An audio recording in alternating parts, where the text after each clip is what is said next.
Hello Gemini, ito po yung pwede mangyari sa August 1 hanggang August 15. At hindi po lahat tayo makaka-resonate, kaya mahala na po kayo makaresonate. Reminder lang po na kapag pangit ang reading, mag-ingat po at iwasan paghandaan kapag pangit ang reading para maiwasan, di ba? Pag magandang reading, i-claim nyo, Gemini.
May perang paparating, Gemini, sa kalating buwan ng August.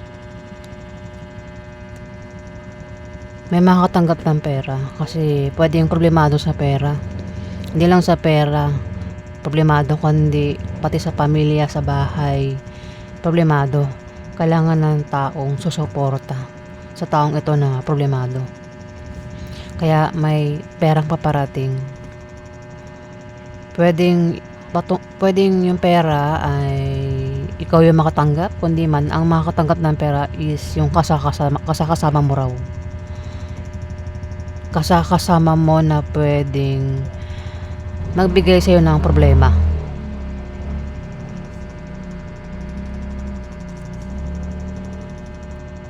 Ayan, Gemini.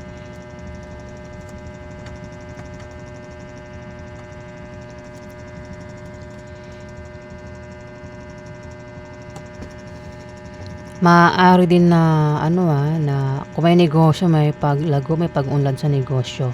O kung nagbabalak magtayo ng negosyo, lalago daw itong negosyo na binabalak nyong itayo. O kung may negosyo na, lalago ang negosyo, may pag-unlad sa negosyo.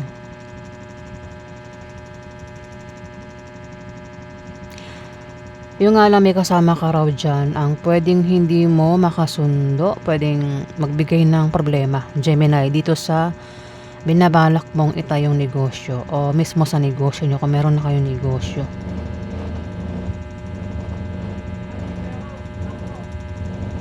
Pwedeng kasarian niya, pwedeng tomboy, bakla, ganun.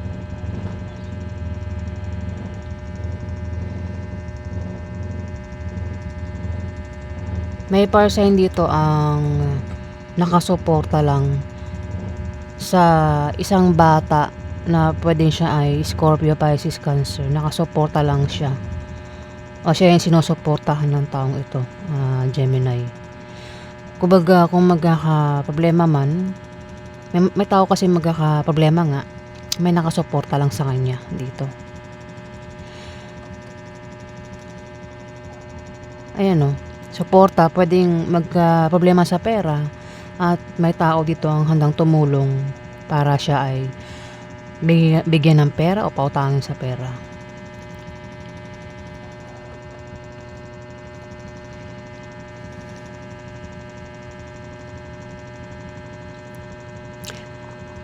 Ayan, kasi maaaring magbalak magtayo ng negosyo eh. Ito, bata siya eh. Bata. Meron din ditong Libra, Aquarius, Gemini, bata din ito. Third party ang taong ito, Libra, Aquarius, Gemini. O ikaw yata ito. Kung di man ikaw ito, kasi pwede rin ito ay Aquarius o Libra ang zodiac sign niya. Kung hindi ikaw yan, pero pwede rin na ikaw yan. Third party raw yan.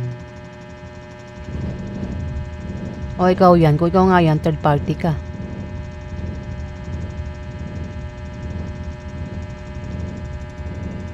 Eh, binabasa ko lang po yung nakikita ko dito ah. Dito may taong ano, depressed. Depressed siya. Kasi problemado eh, kaya depressed. Problemado sa pera, kaya depressed. Negative din yung pananaw niya. Kailangan niya ng taong tutulong nga, pero may tutulong nga. May nakasuporta lang sa kanya sa pera. Ayun na, may makatanggap ng pera dito.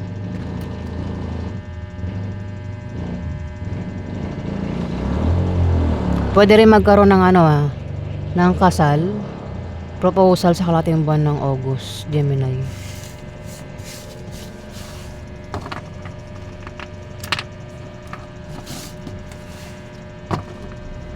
Pagharap kay Gemini sa August.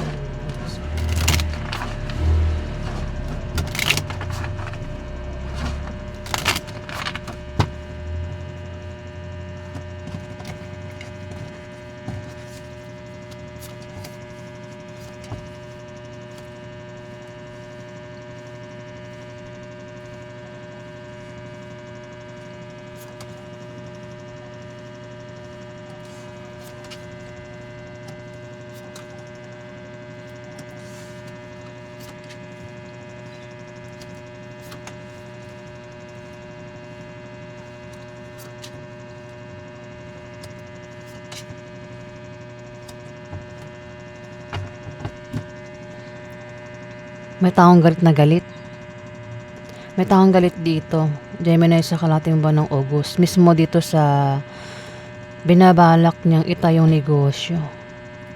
Kung wala pa siyang negosyo. O kung may negosyo niya, dyan mismo sa negosyo niya, galit na galit ang taong ito. Pwede mainit lang ang ulo. Kasi wala man ako nakikitang away. Pwede rin magkaroon ng away. Pero wala ako nakikitang away. Parang mait lang ulo niya. Mismo sa binabalak na itayong negosyo. O kung may negosyo na, mismo dyan sa negosyo. Gemini, may taong galit. Pwedeng ikaw, hindi man ikaw, halala mo siya. May third party. Ayan, may manloloko. May manloloko. Pwedeng manloloko is yung third party, yung manloloko. O manloloko kasi may third party. Ayan, may third party. Yung third party, Scorpio, Pisces, Cancer na bata, Gemini.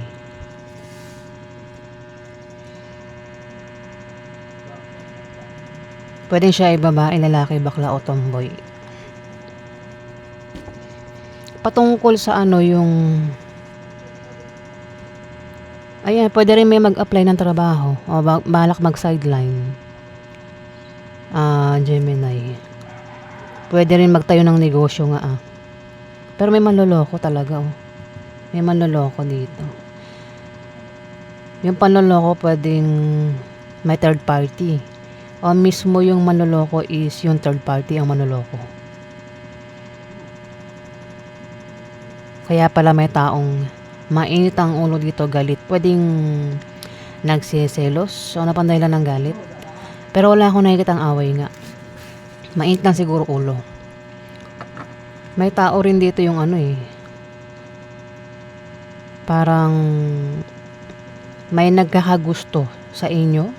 O ikaw yung nagkakagusto sa kanya. Pwedeng crush. Pwede manligaw. Pwede rin ex. Magparamdam sa kalating buwan ng August.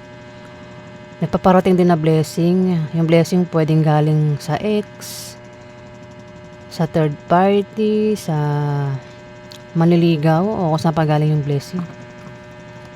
Blessing pwedeng pera, anumang klaseng blessing yan. Alamin natin yung outcome. Outcome kay Gemini sa August 15.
babaeng water sign ang nandito.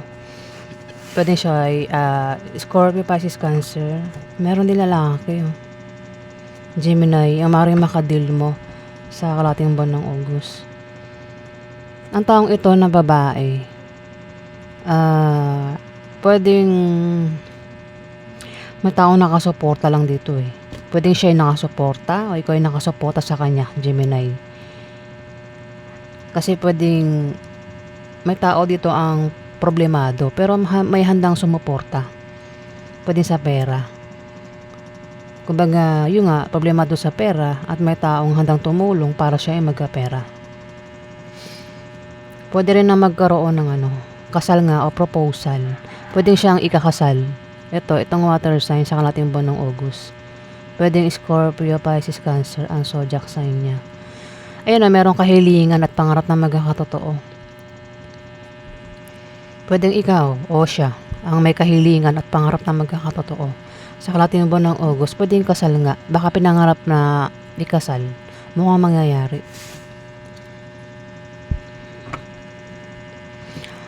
O baka problemado sa pera. Mukhang magkakapera. Pwedeng hiniling niya yun na magkapera siya. Yan, mukhang mangyayari nga. Ayan po ang ganap sa inyo, Gemini, sa kalating buwan ng August. Maraming salamat po. Kung nagustuhan yung aking reading, huwag kalimutan i-click ang subscribe button. Sa may gusto lang po para updated po kayo, Gemini.